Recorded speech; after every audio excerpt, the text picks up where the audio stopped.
ವಿಶ್ವಕ್ಕೆ ಆತಂಕ ಸೃಷ್ಟಿ ಮಾಡಿದ್ದಂತ ಕೊಲ್ಲಿ ರಾಷ್ಟ್ರದ ಯುದ್ಧ ಕದನ ವಿರಾಮದ ಮುಖಾಂತರ ಓಕೆ ಒಂದು ಅಂತ್ಯ ಆಗತ್ತಪ್ಪ ಅಂತ ಅಂದ್ಕೊಳ್ತಾ ಇದ್ದಂತ ವಿಶ್ವಾಸ, ನಂಬಿಕೆ, ಭರವಸೆ ಎಲ್ಲವೂ ಕೂಡ ಹುಸಿ ಆಗ್ತಾ ಇದೆ. ಬಿಕಾಸ್ ಆ ಸಂಧಾನ ಮಾತುಕತೆ ಅನ್ನುವಂಥದ್ದೇ ಫೇಲ್ಯೂರ್ ಆಗಿರುವಂಥದ್ದು.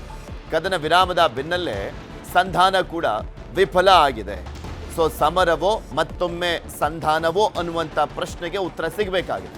ಇರಾನ್ ಕಂಡೀಷನ್ಸ್ಗೆ ಒಪ್ತಾ ಇಲ್ಲ ಅಮೆರಿಕ. ಅಣ್ವಸ್ತ್ರ ಸರೆಂಡರ್ಗೆ ಟ್ರಂಪ್ ಭಾರಿ ಒತ್ತಡವನ್ನು ಹಾಕ್ತಾ ಇದ್ದಾರೆ. ನ್ಯೂಕ್ಲಿಯರ್ ಮೇಲಿನ ಆಸೆ ಕೈಬಿಡಬೇಕು ಅಂತ ಸೂಚನೆಯನ್ನ ಕೂಡ ಕೊಟ್ಟಿದ್ದಾರೆ. ಅಣ್ವಸ್ತ್ರ ಸರೆಂಡರ್ ಮಾಡಬೇಕು ಅಂತ ಟ್ರಂಪ್ ಪುನರುಚ್ಚರಿಸಿದ್ದಾರೆ. ಈ ದಾಳಿಯನ್ನ ಮಾಡಲಿಕ್ಕೆ ಇದ್ದಿದ್ದಂಥ ಮೇನ್ ರೀಸನ್ ಮೇಲ್ನೋಟಕ್ಕೆ ಕಾಣಿಸ್ತಾ ಇದ್ದಿದ್ದು ಅಮೆರಿಕದ್ದು, ಅದು ನ್ಯೂಕ್ಲಿಯರ್ ಅನ್ನ ಹೊಂದಿದ್ದಾರೆ. ಅವರು ಯುರೇನಿಯಂ ಅನ್ನ ಹೊಂದಿದಾರಲ್ಲ, ಅದನ್ನ ನಾಶ ಮಾಡ್ತೀವಿ ಅನ್ನುವಂಥ ಕಾರಣಕ್ಕೋಸ್ಕರನೇ ಫಸ್ಟ್ ದಾಳಿ ಶುರುವಾಗಿದ್ದು ಫೆಬ್ರವರಿ 28ನೇ ತಾರೀಕಿಂದ. ಅಮೆರಿಕ ಮೇಲ್ನೋಟಕ್ಕೆ ಅದೊಂದು ಮೇನ್ ಅಜೆಂಡಾ ಅಂತ ಇಟ್ಕೊಂಡಿತ್ತು. ಅದಾದ್ಮೇಲೆ ಏನೇನೆಲ್ಲ ಆಗಿದೆ ಎಲ್ರಿಗೂ ಗೊತ್ತಿರುವಂಥದ್ದು. 40 ದಿನಗಳ ಕಾಲ ಮಧ್ಯಪ್ರಾಚ್ಯದಲ್ಲಿ ಯುದ್ಧ ನಡೀತು.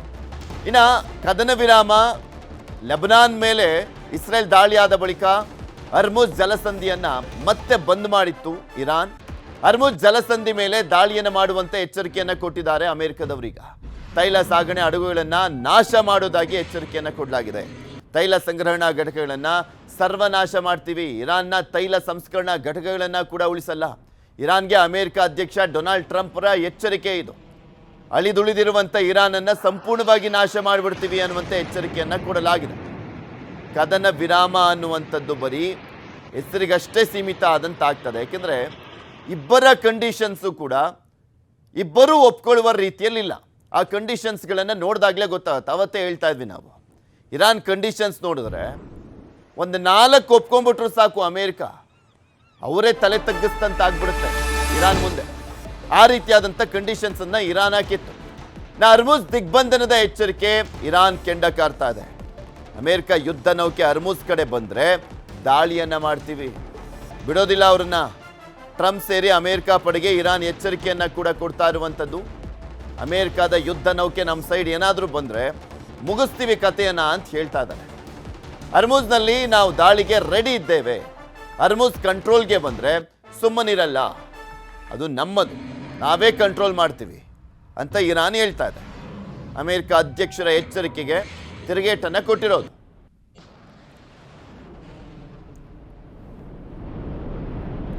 ಅಮೇರಿಕಾದಿಂದ ಹರ್ಮುಜ್ ಜಲಸಂಧಿಗೆ ಬೆದರಿಕೆಯನ್ನು ಹಾಕಲಾಯ್ತಲ್ಲ, ಕಚ್ಚಾ ತೈಲದ ಬೆಲೆ ದಿಢೀರಂತ ಗಗನಕ್ಕೆ ಏರಿಕೆ ಆಗಿದೆ. ಒಂದೇ ಸಲ ಏರಿಕೆ ಆಗ್ತದೆ. ಯಾಕೆಂದರೆ ಅಮೆರಿಕ ಎಚ್ಚರಿಕೆಯನ್ನು ಕೊಟ್ಟಿದೆ, ಹರ್ಮುಜ್ ಮೇಲೆ ದಾಳಿ ಮಾಡ್ತೀವಿ, ಅಲ್ಲಿರುವಂಥ ನೌಕೆಗಳ ಮೇಲೆ ದಾಳಿ ಮಾಡ್ತೀವಿ ಇರಾನ್ದು ಅಂತ ಹೇಳ್ತಿದ್ದ ಹಾಗೆ ಮತ್ತೆ ಬಂದಾಗಿರುವಂಥ ಹಿನ್ನೆಲೆಯಲ್ಲಿ ಬ್ಯಾರೆಲ್ಗೆ 8% ಏರಿಕೆ ಆಗಿದೆ. ಬ್ಯಾರೆಲ್ಗೆ 8% ಏರಿಕೆ ಆಗಿರುವಂಥದ್ದು. ಪ್ರತಿ ಬ್ಯಾರೆಲ್ಗೆ ಈಗ $104.24 ಇದೆ. ಮುಂದಿನ ದಿನಗಳಲ್ಲಿ ಮತ್ತಷ್ಟು ಬೆಲೆ ಏರಿಕೆ ಆಗುವಂಥ ಚಾನ್ಸಸ್ ಇರುವಂಥದ್ದು. ಕದನ ವಿರಾಮ ಘೋಷಣೆ ಆಗಿದ್ದಾಗ ಕಚ್ಚಾ ತೈಲದ ಬೆಲೆ ಇಳಿಕೆ ಆಗಿತ್ತು. $117 ಸೀದಾ $91-93 ಬಂದು ತಲುಪಿತ್ತು. ಈಗ ಮತ್ತೆ ಅಲ್ಲಿ ಯುದ್ಧದ ಪರಿಸ್ಥಿತಿ ನಿರ್ಮಾಣ ಆಗಿರುವಂಥ ಹಿನ್ನೆಲೆಯಲ್ಲಿ $10-12 ಜಾಸ್ತಿ ಆಗಿದೆ. ಇನ್ನು ಇರಾನ್ ಅಮೆರಿಕ ಯುದ್ಧಕ್ಕೂ ಮುನ್ನ ಪ್ರತಿ ಬ್ಯಾರೆಲ್ಗೆ $70 ಇತ್ತು ಅಷ್ಟೇ. ಅದಾದಮೇಲೆ $119 ಕೂಡ ಏರಿಕೆ ಆಗಿತ್ತು. ಇಸ್ರೇಲ್ ಹಾಗೂ ಲೆಬನಾನ್ ನಡುವೆ ನಿಲ್ಲದ ಯುದ್ಧ. ದಕ್ಷಿಣ ಲೆಬನಾನ್ನ ಹಲವು ಕಡೆ ಇಸ್ರೇಲ್ ದಾಳಿಯನ್ನು ಮುಂದುವರಿಸಿದೆ. ಹಿಜ್ಬುಲ್ಲಾ ಸಂಘಟನೆಯವರನ್ನ ಗುರಿಯಾಗಿಸ್ಕೊಂಡು ಅವರು ದಾಳಿಯನ್ನು ಮಾಡ್ತಾ ಇದ್ದಾರೆ. ಈ ಲೆಬನಾನ್ ರಾಷ್ಟ್ರ ಅನ್ನೋದಕ್ಕಿಂತ ಹಿಜ್ಬುಲ್ಲಾ ಉಗ್ರ ಸಂಘಟನೆ ಎಲ್ಲೆಲ್ಲೆಲ್ಲ ಇದೆ, ಇರಾನ್ಗೆ ಸಪೋರ್ಟ್ ಮಾಡ್ತಾ ಇರುವಂಥ ಒಂದು ಪ್ರಾಕ್ಸಿ ಟೆರರ್ ಸಂಘಟನೆ ಅಂತ ಗುರ್ಸ್ಕೊಳ್ತಾರೆ. ಅದು ಅವ್ರ ಮೇಲೆ ದಾಳಿಯನ್ನು ಮಾಡ್ತಿರೋದು. ಇಸ್ರೇಲ್ ದಾಳಿಯಲ್ಲಿ ಹಲವರು ಸಾವನ್ನಪ್ಪಿದ್ದಾರೆ. ಇತ್ತ ಇಸ್ರೇಲ್ ಪಟ್ಟಣಗಳ ಮೇಲೂ ಕೂಡ ಹಿಜ್ಬುಲ್ಲಾ ರಾಕೆಟ್ ದಾಳಿಯನ್ನು ಮಾಡಿದೆ. ಹಿಜ್ಬುಲ್ಲಾದವರು ಕೂಡ ರಾಕೆಟ್ ದಾಳಿಯನ್ನು ಮಾಡ್ತಾ ಇದ್ದಾರೆ ಇಸ್ರೇಲ್ ಮೇಲೆ. ಕಿರಿಯಚ್ ಮೋನಾ ಮತ್ತು ಡೊವಿವ್ ಪಟ್ಟಣದ ಮೇಲೆ ದಾಳಿಯನ್ನು ಮಾಡಲಾಗಿದೆ. ಲೆಬನಾನ್ನಲ್ಲಿ ಇರುವಂಥ ಹಿಜ್ಬುಲ್ಲಾ ಸಂಘಟನೆಯವರು ಎಲ್ಲೆಲ್ಲಿದ್ದಾರೆ ಅಲ್ಲಿ ದಾಳಿಯನ್ನು ಮಾಡ್ತಾ ಇದೆ. ಇಡೀ ಲೆಬನಾನ್ ಮೇಲೆ ಅಲ್ಲ ಇಸ್ರೇಲ್ ದಾಳಿ ಇರೋದು. ಇದೆಲ್ಲದ್ರ ಬಗ್ಗೆಯೂ ಕೂಡ ಇನ್ನಷ್ಟು ಮಾಹಿತಿಯನ್ನು ಕೊಡ್ತಾ ಹೋಗ್ತಾರೆ ನಮ್ಮ ನ್ಯೂಸ್ ಎಡಿಟರ್ ಆಗಿರುವಂಥ ಡಾಕ್ಟರ್ ರಮೇಶ್ ಕುಮಾರ್ ಜೋಲ್ದಾಳ್ ನಮ್ಮ ಜೊತೆ ನೇರ ಸಂಪರ್ಕದಲ್ಲಿ ಜಾಯ್ನ್ ಆಗಿದ್ದಾರೆ. ರಮೇಶ್, ಇಲ್ಲಿ ಪ್ರಮುಖವಾಗಿ ನೋಡ್ತಾ ಇದ್ವಿ, ಓಕೆ ಈಗೊಂದು ಸ್ವಲ್ಪ ರಿಲೀಫ್ ಸಿಕ್ತಪ್ಪ, ಕದನ ವಿರಾಮ ಬಂದಿದೆ, ಅದನ್ನ ಕಂಟಿನ್ಯೂಯಸ್ ಆಗಿ ಆ ಕದನ ವಿರಾಮವನ್ನು ಅಂದರೆ ಅದು ಕಂಟಿನ್ಯೂ ಆಗಬೇಕು ಅನ್ನುವಂಥ ನಿಟ್ಟಿನಲ್ಲಿ ದೊಡ್ಡ ಮಟ್ಟದಲ್ಲಿ ಪ್ರಯತ್ನ ಪಡಲಾಗ್ತಾ ಇತ್ತು. ಇಡೀ ವಿಶ್ವದ ರಾಷ್ಟ್ರಗಳು ಅದನ್ನೇ ಎಕ್ಸ್ಪೆಕ್ಟ್ ಮಾಡ್ತಾ ಇದ್ವು. ಆದರೆ ಆ ಸಂಧಾನ ವಿಫಲ ಆಗಿದೆ.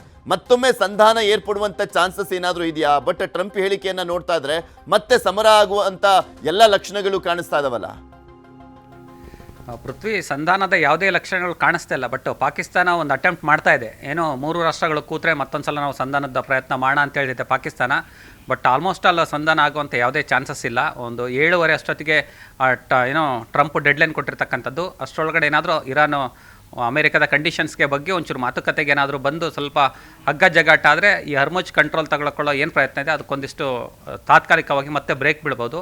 ಇಲ್ಲ ಇರಾನ್ ತನ್ನ ಮೊಂಡಾಟವನ್ನು ಹಾಗೆ ಮುಂದುವರಿಸಿದರೆ ಖಂಡಿತ ಟ್ರಂಪು ಈ ಸಲ ತುಂಬ ಸೀರಿಯಸ್ ಆಗಿ ಹೇಳಿದ್ದಾರೆ, ಹರ್ಮುಜ್ಜನ್ನು ನಾವು ಕಂಟ್ರೋಲಿಗೆ ತಗೊಳ್ತೀವಿ ಜಲಸಂಧಿಯನ್ನು ಅಂತ. ಹಾಗಾಗಿ ಈ ಹರ್ಮುಜ್ ಜಲಸಂಧಿ ಬಂದಾದರೆ ಪೃಥ್ವಿ ನಾವು ಅದರ ಎಫೆಕ್ಟನ್ನು 10 ಆಯಾಮಗಳಲ್ಲಿ ನೋಡಬೇಕಾಗತ್ತೆ. ಮೊದಲನೇದಾಗಿ ಟ್ರಂಪ್ ಕೇವಲ ಹರ್ಮುಜ್ ಜಲಸಂಧಿಯನ್ನಷ್ಟೇ ಕಂಟ್ರೋಲಿಗೆ ತಗೊಳ್ಳೋದಲ್ಲ, ಇರಾನ್ನಲ್ಲಿರ್ತಕ್ಕಂಥ ತೈಲ ಉತ್ಪಾದನಾ ಘಟಕಗಳು ಮತ್ತು ತೈಲ ಸಂಸ್ಕರಣಾ ಘಟಕಗಳು ಏನಿದೆ, ಸೊ ಅದನ್ನು ಅದ್ರ ಮೇಲೆ ದಾಳಿ ಮಾಡ್ತೀವಿ ಅಂತ ಹೇಳಿದರೆ ಬಹುತೇಕವಾಗಿ ಇರಾನ್ ಗೊತ್ತು ನಿಮಗೆ 90% ಇನ್ಕಮ್ ಇರೋದೇ ಅವ್ರದ್ದು ಪೆಟ್ರೋಲ್ ಬಂಕ್ಗಳಿಂದ. ಹಾಗಾಗಿ ತೈಲ ಬಾವಿಗಳೇನಿದೆ ಅಲ್ಲೇನಾದರೂ ದಾಳಿ ಮಾಡಿದ್ರೆ ಫಸ್ಟ್ ಆಫ್ ಆಲ್ ಒಂದು ಕಚ್ಚಾ ತೈಲದ ಉತ್ಪಾದನೆ ಸಂಪೂರ್ಣವಾಗಿ ಬಂದಾಗುತ್ತೆ. ಬಂದಾದಮೇಲೆ ಅಲ್ಲಿರ್ತಕ್ಕಂಥ ಉತ್ಪಾದನೆಯೇ ಬಂದಾದಮೇಲೆ ಹರ್ಮುಜ್ ಜಲಸಂಧಿಯಲ್ಲಿ ಓಡಾಡ್ತಕ್ಕಂಥ ಹಡಗುಗಳ ಪ್ರಮಾಣ ಕಡಿಮೆ ಆಗುತ್ತೆ ಇರಾನ್ ಮೇಲೆ ದಾಳಿ ಮಾಡ್ತಕ್ಕಂಥ ಸಂದರ್ಭದಲ್ಲಿ. ಹಾಗಾಗಿ ಒಂದು ತೈಲ ಮತ್ತು ಗ್ಯಾಸ್ ಎರಡರ ಕೊರತೆ ಬಹುಮುಖ್ಯವಾಗಿ ಉಂಟಾಗುತ್ತೆ. ಇನ್ನೊಂದು ಇರೋ ಮತ್ತು ಬೇರೆ ಗಲ್ಫ್ ದೇಶಗಳಿಂದ ಏನಾದ್ರು ತರಿಸ್ಕೊಳ್ಳೋಣ ಅಂತ ನೋಡಿದ್ರೆ ಇಲ್ಲಿ ಹರ್ಮುಜನ್ನು ಅಮೆರಿಕ ಕಂಟ್ರೋಲಿಗೆ ತಗೊಂಡ್ರೆ ಯಾವುದೇ ಹಡಗುಗಳು ಕೂಡ ಬರೋದಿಲ್ಲ. ನಾವು ಯುದ್ಧ ಸಮಯದಲ್ಲಿ ಗಮನಿಸ್ಬೋದು ಪೃಥ್ವಿ, 40 ದಿನಗಳ ಕಾಲ ಏನು ಯುದ್ಧ ನಡೀತು ಅಂಥ ಸಂದರ್ಭದಲ್ಲಿ ಇರಾನ್ ತನ್ನ ಮಿತ್ರ ರಾಷ್ಟ್ರಗಳಿಗೆ ಮಾತ್ರ ಹಡಗುಗಳನ್ನ ಬಿಟ್ಟು ಕಳಿಸ್ತಾ ಇತ್ತು. ಅದರಲ್ಲಿ ಭಾರತಕ್ಕೆ ಪ್ರತಿದಿನ 2 ಅಥವಾ 3 ಹಡಗುಗಳು ಬರ್ತಾಯಿತ್ತು. ಅದು ಭಾರತದ ರಾಜತಾಂತ್ರಿಕ ನಿಲುವು ಮತ್ತು ವಿದೇಶಾಂಗ ನೀತಿಯ ಅನುಕೂಲ ಸಿಂಧು ರಾಜಕಾರಣದ ಕಾರಣವಾಗಿ ಹಡಗುಗಳು ಬರ್ತಾಯಿತ್ತು. ಮತ್ತು ಈಗ ಕದನ ವಿರಾಮ ಆದಮೇಲೆ ಮತ್ತೆ ನೋಡಿದ್ವಿ ನಾವು ಮೊನ್ನೆ ಇನ್ನೇನು 15 ದಿನ ವಾರನ ನಿಲ್ಲಿಸ್ಬಿಡ್ತೀವಿ ಅಂತ ಹೇಳಿದ್ರು. ಆನಂತರ ಒಂದಿಷ್ಟು ಹಡಗುಗಳ ಓಡಾಟ ಹೆಚ್ಚಾಯಿತು. ಸುಮಾರು 7, 8, 10 ಹಡಗುಗಳು ಭಾರತಕ್ಕೆ ಬರ್ತಾಯಿತ್ತು. ಪೃಥ್ವಿ, ಭಾರತಕ್ಕೆ ಗಲ್ಫ್ ರಾಷ್ಟ್ರಗಳಿಂದ ಬರ್ತಕ್ಕಂಥದ್ದು ಸಾಕಷ್ಟು ಪ್ರಮಾಣದಲ್ಲಿ ಗಮನಿಸಿದರೆ ಒಂದು 40ರಿಂದ 50% ತೈಲ ಬರುತ್ತೆ, ಕ್ರೂಡ್ ಆಯಿಲ್. ಮತ್ತು ನಾವು LPG ಗಮನಿಸಿದ್ರೆ 90% ಅಲ್ಲೇ ಬರುತ್ತೆ. ಮತ್ತು LNG ಲಿಕ್ವಿಡ್ ಗ್ಯಾಸ್ ಪೆಟ್ರೋಲಿಯಂ ಏನಿದೆ ಅದು 40% ಬರುತ್ತೆ. ಮತ್ತು ಫರ್ಟಿಲೈಸರ್ಸ್ ರಸಗೊಬ್ಬರ ಏನಿದೆ ಅದು ಕೂಡ ಒಂದು 50% ಬರುತ್ತೆ.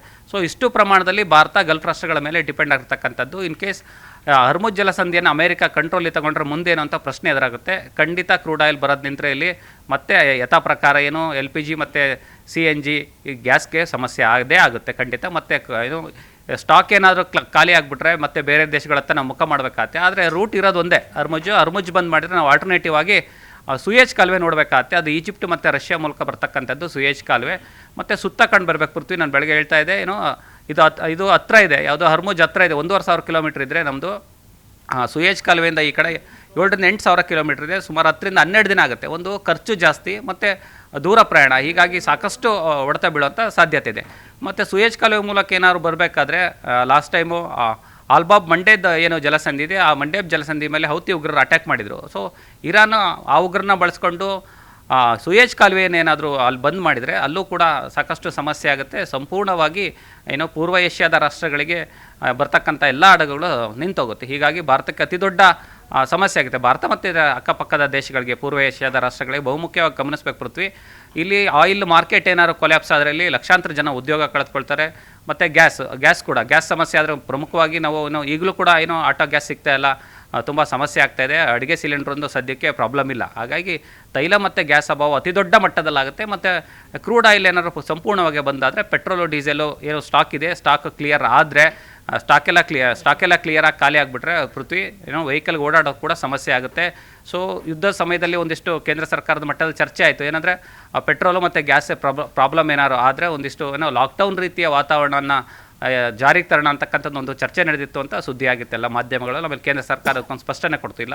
ಲಾಕ್ಡೌನ್ ಅಂತಹ ಯಾವುದೇ ಆಪ್ಷನ್ ಇಲ್ಲ, ಸದ್ಯಕ್ಕೆ ಯಾವುದೇ ಅಭಾವ ಇಲ್ಲ. ಅಂದರೆ ಡೀಸೆಲು, ಪೆಟ್ರೋಲ್ ಅಥವಾ ಗ್ಯಾಸು ಈ ಥರದ್ದೇನು ಸಮಸ್ಯೆ ಇಲ್ಲ ಅಂತ ಹೇಳಿದರು. ಬಟ್ ಈಗ ಹರ್ಮುಜನ್ನು ಏನಾದರೂ ಕಂಟ್ರೋಲ್ ತೊಗೊಂಡು ಇದನ್ನು ಎಷ್ಟು ದಿನ ಕಂಟಿನ್ಯೂ ಆಗುತ್ತೆ ಗೊತ್ತಿಲ್ಲ. ಇನ್ ಕೇಸ್ ಏನಾದರೂ ಕಂಟ್ರೋಲಿಗೆ ಅಮೆರಿಕ ಓಲ್ಡಿಗೆ ತೊಗೊಂಡ್ರೆ 15 ದಿನ ಆಗ್ಬೋದು, ತಿಂಗಳಾಗ್ಬೋದು. ಸೊ ಇರಾನ್ನೇ ಬೆಂಡಾಗಿ ಒಂದು ಮಾತುಕತೆಗೆ ಬರಬೇಕಾಗುತ್ತೆ. ಸೊ ಅಲ್ಲಿ ತನಕ ಮತ್ತೆ ಯುದ್ಧದ ಪರಿಸ್ಥಿತಿಯಲ್ಲಿ ಯಾವ ರೀತಿ ಸನ್ನಿವೇಶವಿತ್ತು ಅದು ಮತ್ತೆ 100% ರೀಕ್ರಿಯೇಟ್ ಆಗುತ್ತೆ. ಇದನ್ನೆಲ್ಲವನ್ನು ಕೂಡ ಭಾರತ ಯಾವುದೋ ಮಟ್ಟಿಗೆ ತನ್ನ ರಾಜತಾಂತ್ರಿಕ ನಿಪುಣತೆಯನ್ನು ಬಳಸಿ ಈ ಗ್ಯಾಸ್ ಮತ್ತು ಪೆಟ್ರೋಲ್ ಸಮಸ್ಯೆಯನ್ನು ಯಾವ ರೀತಿ ಮ್ಯಾನೇಜ್ ಮಾಡುತ್ತೆ ಅನ್ನೋದು ತುಂಬ ಒಂದು ಕುತೂಹಲ ಪೃಥ್ವಿ, ನೋಡ್ಬೇಕು ಏನಾಗುತ್ತೆ ಅಂತ. ಓಕೆ.